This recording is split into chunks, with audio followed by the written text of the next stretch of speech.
Who was Charles Drew, and what does he have to do with Roberto Benigni?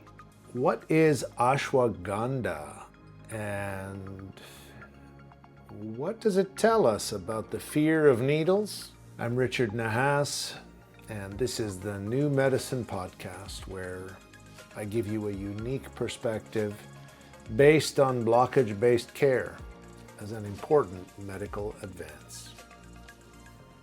Dr. Drew was invited to help save the United Kingdom from World War II.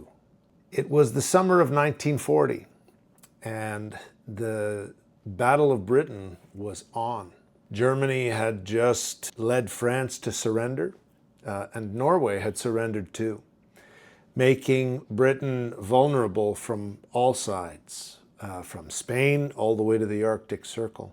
And the Ministry of Health reached out to American doctors. They reached out to America in many regards, and the manufacturing miracle that saved the Western world has a legacy that continues until today. But we're talking about blood here. It was recognized that blood could save lives, and the ability to harvest blood was one thing, but the science of keeping it and making it safe to transfuse to another person was something else altogether. So the United States at the time was leading the pack in this regard. They had first introduced an anticoagulant about 15 years prior that allowed blood to last for up to 2 weeks. Prior to that, it would clot right away, and it was no good to anybody. Later, they introduced the ABO blood typing and the RH antigen test that made blood safe to use with a much lower risk of serious complications. The first blood bank was opened in Chicago in 1937.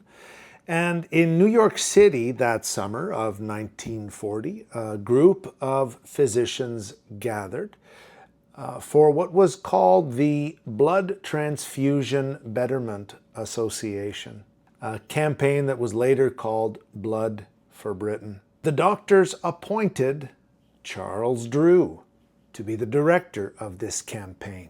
Dr. Drew was born and raised in the United States, but he went to medical school at McGill in Montreal, part of the prolonged underground railroad that saw talent come north at a time when, unfortunately, it was not welcome in the United States. So Dr. Drew trained at McGill, did an internship at the Montreal General, then did a 3-year surgical residency at a hospital in Washington, D.C. From there, he went to Columbia University and did a residency program at the Presbyterian Hospital, where he was in charge of the blood bank. And in this capacity, he excelled.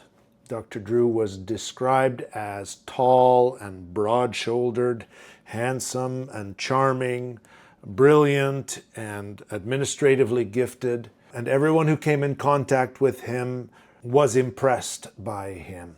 So it was not surprising that he was recommended for the job, even though he was African American. Now, at the time, blood lasted for less than 2 months. Procedure had been established to store blood plasma by centrifuging it. And when it was refrigerated, it became useful for much longer than it had been before. So the Blood for Britain project was meant to answer more questions like, should it be stored in its liquid form or should it be dried? What kinds of collecting bottles should be used? Should it be suctioned out of the patient, or was it safer to allow gravity, to allow blood to be collected? Did age matter? Did blood pressure matter? None of these things were known at the time. So Dr. Drew took to the task, and within a month, thousands of blood donations took place. The first shipment included several hundred pints of blood, but unfortunately it was milky white in appearance, kind of gross. When it arrived in the UK, it was rejected. Nonetheless, step by step, initiative after initiative, Dr. Drew prevailed. And within a year, there were millions of blood donations that took place in a campaign that really was of historic importance. Dr. Drew introduced a 2-week quarantine and syphilis testing. He recognized that fasting on the day of blood donation was not a good idea. He introduced donor cards at a time when they did not exist. And by the end of the year, a report was submitted to the American Red Cross, and unfortunately, the National Blood Program book did not mention Dr. Drew, and he resigned from the program shortly after this initial wave of success led to his promotion to this next wave of work. He never really said why, but he did write. There is no scientific basis for the separation of the bloods of different races, except on the basis of the individual blood types or groups. Now, this is at a time when the Red Cross excluded blacks from donating blood. And when that policy was repealed, black blood was segregated from white blood till about 1950. Now, there's no evidence of this, but when Dr. Drew tragically died in a car accident, he had been taken to hospital and received the best of care, but the rumor was among the black community at the time, and it has often been repeated, that the doctors in the hospital would not transfuse him, would not treat him because he was black. Now, from what I understand, reading the history of this episode in Ira Rutkow's excellent book, The Empire of the Scalpel, Dr. Drew really did receive excellent medical attention because he was recognized by his surgical colleagues when he was there.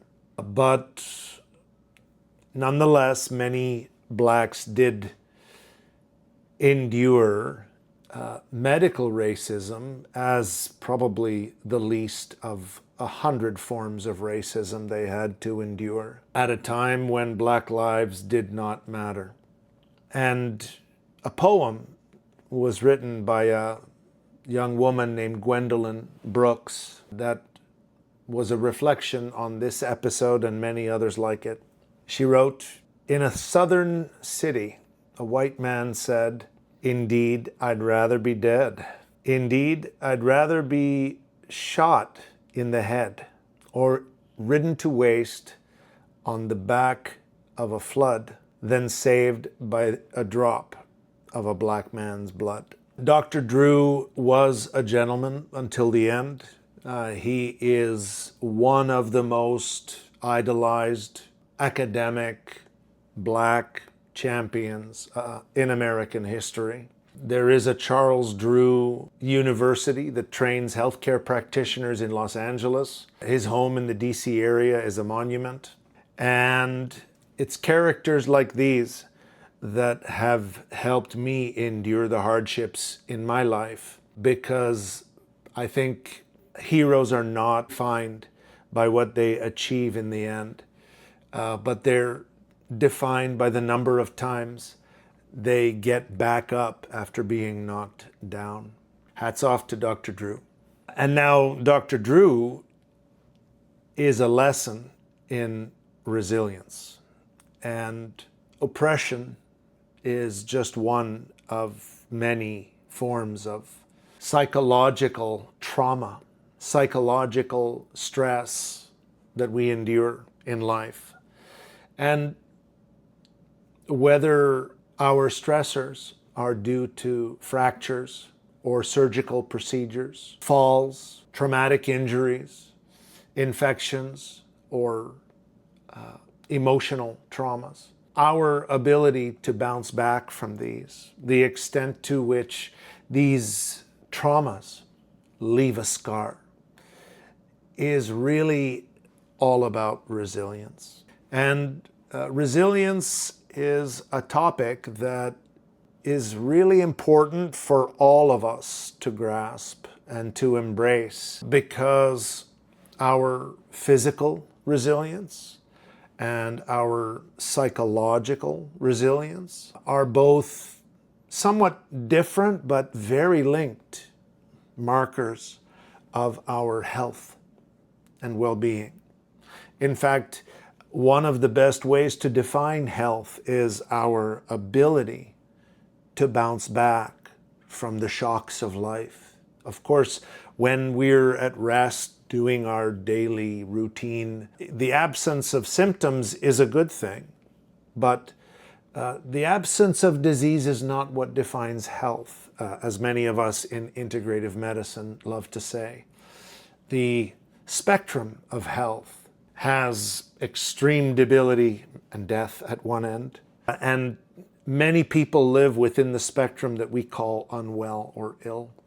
However, many of us, most of us, fortunately, are what normal.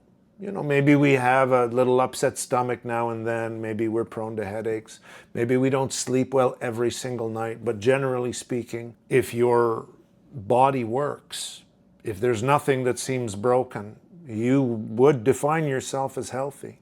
But when life hits you, you find out how healthy you are, whether it's bouncing back from a terrible loss or a grief, or whether it's how you endure an intense stress in your life, or the intense stress of the world we live in, whether it's coping with your illness or coping with disease that affects your health in a tangible, physical way. Psychological resilience is probably the most important of the two. Why? Because it's the one that's most modifiable by choice. So while your ability to a viral infection might not seem to be up to you, in fact, there's very good evidence that psychological resilience influences the function of the immune system.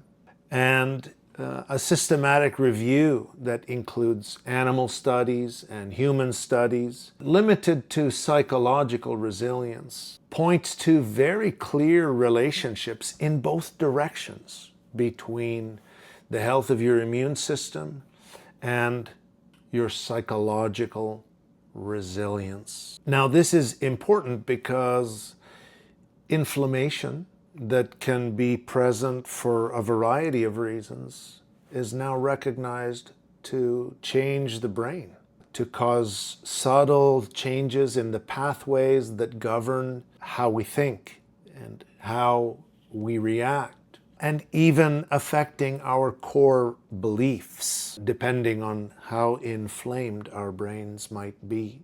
Now, it's not just about brain inflammation. Of course, when we're inflamed, our choices, as far as foods are concerned, are different in subtle but important ways. Our tendency to engage with others when we feel sick or under the weather is reduced. Our desire to be physically active and to move and to be outdoors and to see the sun is altered. And even our muscle tension and the baseline level of the tone of our muscles governed by our nervous system is altered. We curl up when we're sick. Conversely, when our resilience is altered by a lack of social supports or by a lack of mindfulness, a lack of compassion, there are several predictors of psychological resilience that are used to define people who choose forgiveness, who choose optimism, who believe that their life is up to them, who recognize the need to take action, who guard against overthinking and that downward spiral of feeling sorry for oneself and thinking that the world is against you and assuming that nothing is worth doing. These are feelings and thoughts that we all have sometimes, but recognizing when they're occurring, noticing what your brain is doing, and not assuming that every thought deserves your attention just because it popped into your head, is really an important meta life skill, because not being your brain is the only way you can escape from the prison of your brain. And how you interpret any situation, no matter how dark it may seem, is entirely up to you.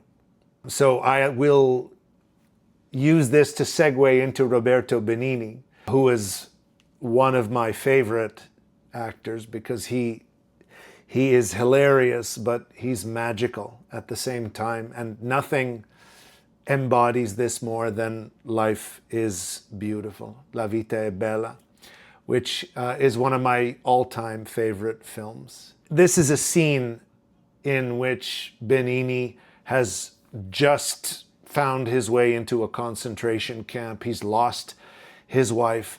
He's looking after his little boy and trying to create this sheltered reality that turns the horrors of the Holocaust into a game.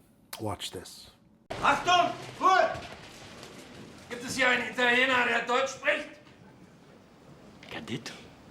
Cerca uno che parla tedesco, spiega tutte le regole del campo. Che sei al tedesco? No.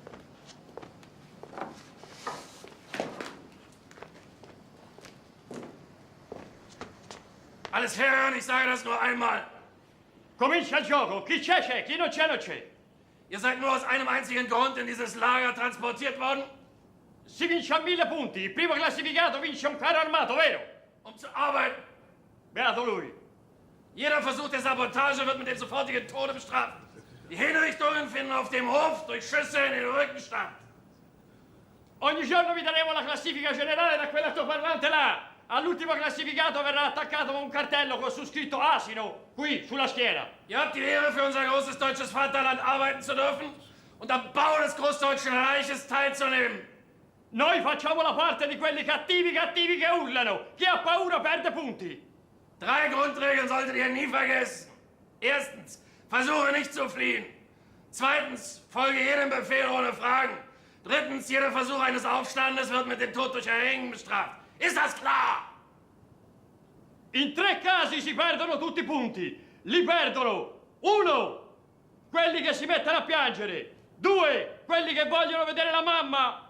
3, quelli che hanno fame e vogliono la merendina. Scordatevela! Ihr solltet glücklich sein, hier arbeiten zu dürfen. Es wird niemandem etwas geschehen, der die Vorschriften befolgt. È molto facile perdere punti per la fame. Io stesso ieri ho perso 40 punti perché volevo a tutti i costi un panino con la marmellata. Gehorsamkeit ist alles. Dal bicocche. Und noch etwas. Lui di fragole. Bei diesem Pfiff, alles raus auf den Hof, aber schnell. Ah, non chiedete i lecca-lecca perché non ve li danno. Ce li mangiamo tutti noi. Antreten in Zweierreihe. Io ieri ne ho mangiati 20. Schweigend. Mal di pancia. Jeden Morgen. Però erano buoni. Ist Appell. Lascia fare. So, das wollte ich euch noch sagen. Dort hinten werdet ihr arbeiten. Ihr werdet die Dimensionen des Lagers leicht begreifen. Scusate se vado di fretta, ma oggi sto giocando a nascondino. Ora vado, se no mi fanno tana.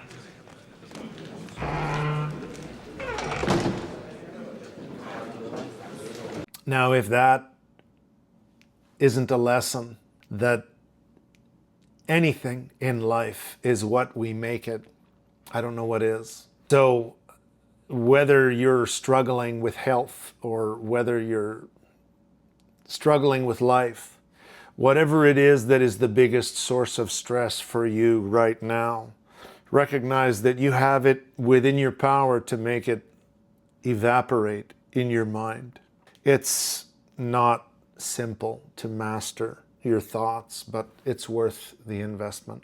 This lesson in resilience on the psychological side allows us to shift the conversation to physical resilience and allows me to talk about one of my favorite natural health products, ashwagandha. Withania somnifera is the name of a plant that has been used as a rasayana, a rejuvenation medicine, in the traditional medicine of India for thousands of years. This is called Ayurveda.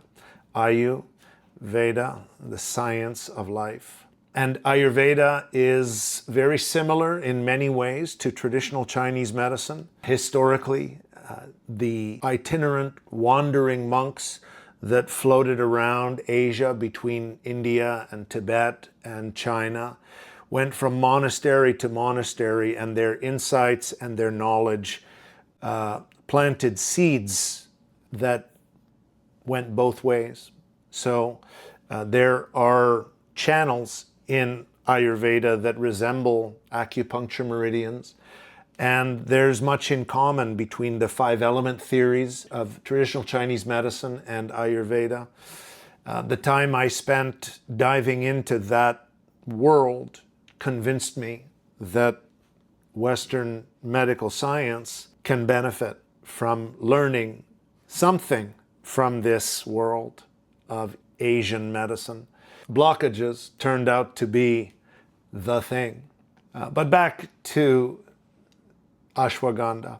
The root and the leaves of this plant contain a class of compounds called withanolides, and they're steroid lactones that mimic a lot of the hormones that are produced by our bodies in response to stress.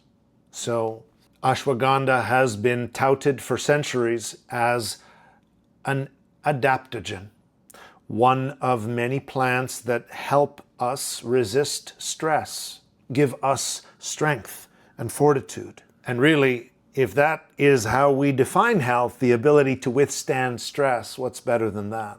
So modern scientific research validates the use of ashwagandha. This is a reasonably well-established therapy for fertility, for sleep disorders, and mostly for responding to physical stressors in different clinical settings. The vast majority of these studies have used standardized extracts, and what that means is they extract the powder that results from boiling and dissolving the raw plant material in various solutions of alcohol and water, and whatever the extraction process is yields a substance which has to be quantified somehow, because there are hundreds of compounds in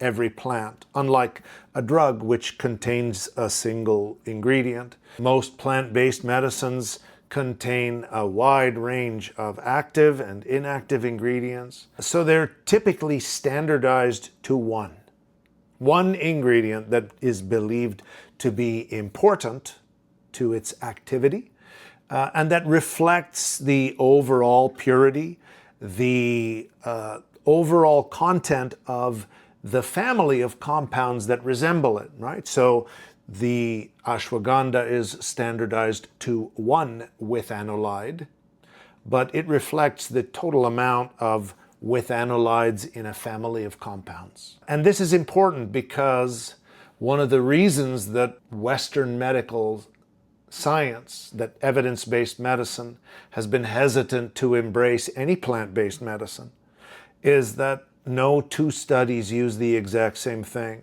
There is In the case of ashwagandha, there is one extract called KSM66, which is standardized root extract. There's another which is standardized extract of the root and leaf, which is called sensoril. So different extracts to begin with.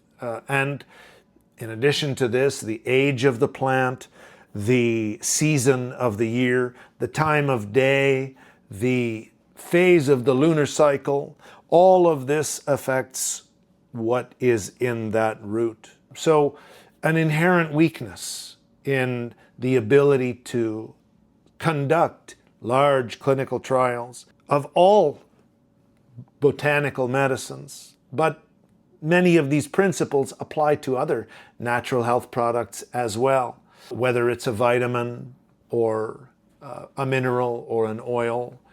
The certainty that every single study is going to be done with the same kind of compound, the same magnesium in the same dose, is very low because no one owns a patent. So there's no guarantee that every single study will be done with a drug or with an intervention that comes from the same source. Nonetheless, ashwagandha works. And among adaptogens, it's one of the compounds that I recommend people try first. Another product that I recommend widely is ginseng, but there are many adaptogens, and choosing the one that you want to try first is a conversation that you have to make with your provider, if you have one, or on your own. And doing a trial of ashwagandha might require 4 to 6 weeks before you see a significant response. Some people respond within a week or two, but if you've been taking ashwagandha for 6 weeks and the dose is correct, anywhere from 300 to 600 milligrams of these standardized extracts is what's usually used.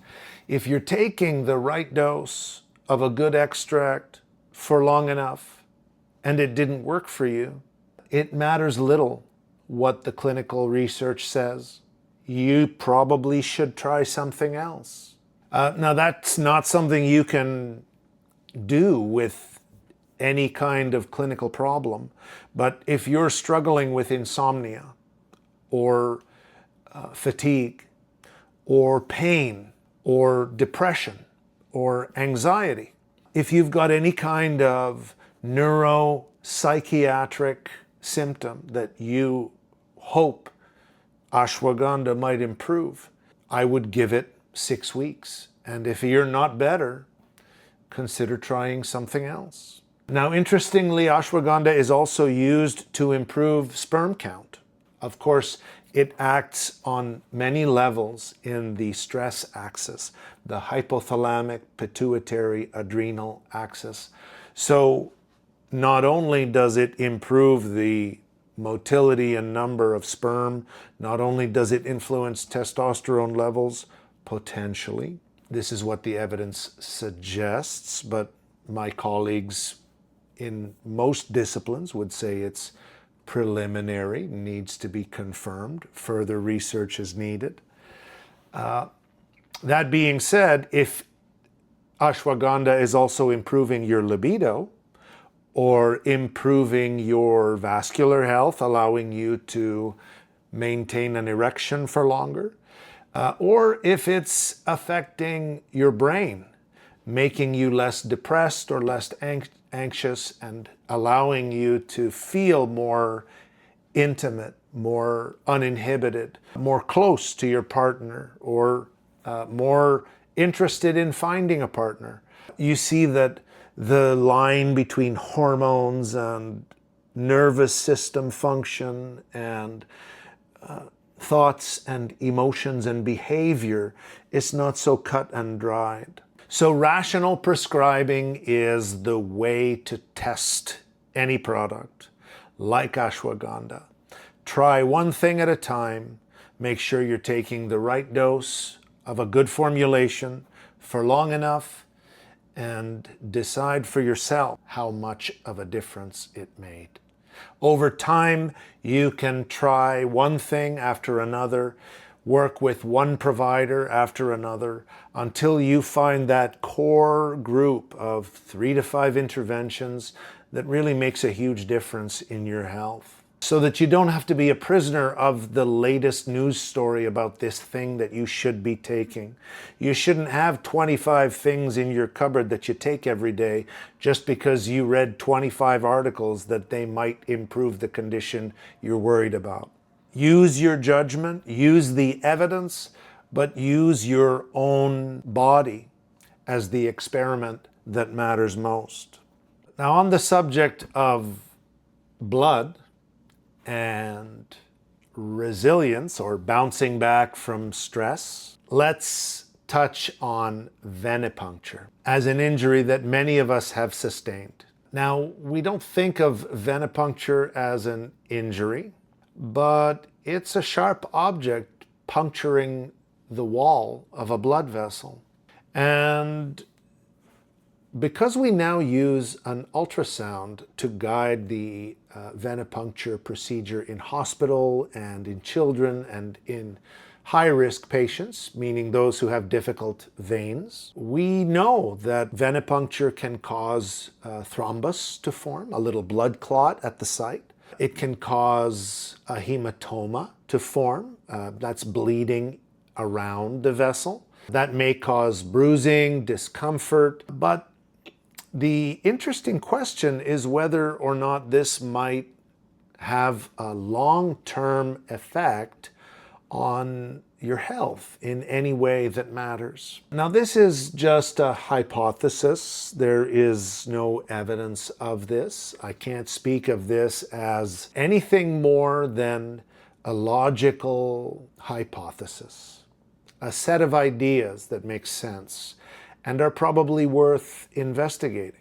So it's important to recognize that your blood vessels are regulated by the autonomic nervous system, by sympathetic nerves that trigger the stress response when needed, under circumstances of pain or cold or fear. The sympathetic nervous system sends a message to the peripheral blood vessels to constrict, to preserve blood supply for the core organs that need it in times of stress, because the original stresses of life were not related to having your blood drawn. They were related to bleeding to death at the hands of a predator or an enemy. So sympathetic nerves are the nerves that are relevant to neural therapy. The whole basis of neural therapy is that an injury can leave sympathetic nerves irritable in the area that was injured. They have a lower threshold for being triggered, for firing. And when they fire, the body responds with stress. So sympathetic nerves trigger the stress response.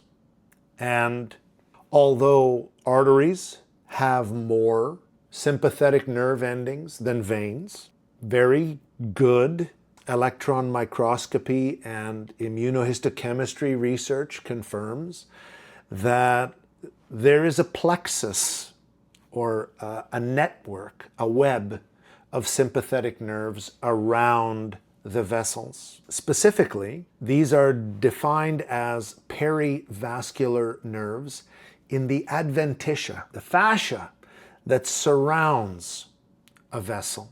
Now, these nerves actually penetrate into the vessel wall, and they supply the smooth muscle that is in the tube that constricts the tube when the sympathetic nerves tell it to. So you experience stress, nerves fire, blood vessel shrinks, blood supply is conserved in the core of your body. But what if that poke triggers a stress response or injures a tiny nerve fiber or leaves behind some kind of stimulus that leads to a prolonged, sometimes persistent potentially persistent change in the threshold for firing of those nerves? Well, maybe you have noticed that the veins on one side of your forearm are not as robust as they are on the other. Maybe you've noticed that they're not as noticeable as they used to be. Maybe you're okay with that. Maybe having veins is something unsightly for you, but maybe it means something. We know that the sympathetic nerves that supply the forearm start in the spine. They come from the intermediolateral column, and they come out of the thoracic vertebrae around T1 to T5 that supplies the arm, and they're controlled by this big fuse, this router called the stellate ganglion. And the stellate has been treated in the context of chronic pain of the shoulder, the neck, and the headache syndromes that can include concussion, migraine. But most notably, stellate ganglion block has become popular for the treatment of PTSD. Now, I'm going to go into that topic in another episode, but suffice it to say that any trauma to the vessels in the forearm that could lead a nerve ending to be firing irregularly, consistently, persistently, inappropriately, could have an impact on the upper extremity as a whole. And because the stellate is one of the main hubs that controls how we think and feel and how we behave, even so far as to trigger the stress response and its link to flashbacks and hallucinations, nightmares in some cases. It may be that it doesn't make sense to think about any one nerve in terms of that nerve alone, but rather recalling that every nerve, every tiny branch feeds the main trunk, and everything ultimately goes to one brain, and the total load on your nervous system, the total amount of stress that you are dealing with at any given moment is the sum of all the stressors from all the sources in your body. So maybe, just as we do for neonates and infants, we should consider giving people something sweet when we draw blood. Maybe sweetness actually blunts the stress response in some way. The venipuncture could have an impact on our cardiovascular health for a day or two after the injury. Maybe there's a safer time of day to collect blood. And maybe it's worth finding out if people who have given blood, not necessarily for blood donation, but for diagnostic purposes, have any change in their risk of any disease. Because maybe we should be using big data to identify correlations between healthcare interventions and outcomes that we can't really predict would be linked. Maybe giving blood would increase your risk of a heart attack in the next 7 days, or maybe it would reduce your risk of heart attack. Maybe it's the equivalent of a cold plunge and it has a tonifying effect on the HPA axis. We simply don't know. But thinking about the venipuncture as a potential injury is worth considering if you have a pain syndrome involving the upper extremity or the head or the neck, and if there's an incident that you can recall where you were crying for half an hour as a child, people had to hold you down, maybe you had 3 or 4 attempts and your blood vessels haven't been the same since, maybe you had a bruise that lasted for a month, maybe you should think about the place where you've had blood drawn as a potential blockage for you. This is not medical advice. This is a doctor sharing a perspective on how healthcare might be historically improved by considering these lesions that medicine forgot. The notion that the places where we've been injured before might be important for us to treat, or at least to think about when trying to understand how we got sick and trying to figure out how we get well. No matter what's wrong with you, maybe in addition to treating your syndrome, it would be helpful to treat your scars, to help your body heal itself by creating a window where blockages, interference fields are not triggering stress, and your body has a chance to do what it was meant to do, restore balance. I'm Richard Nahas, and this is the New Medicine Podcast.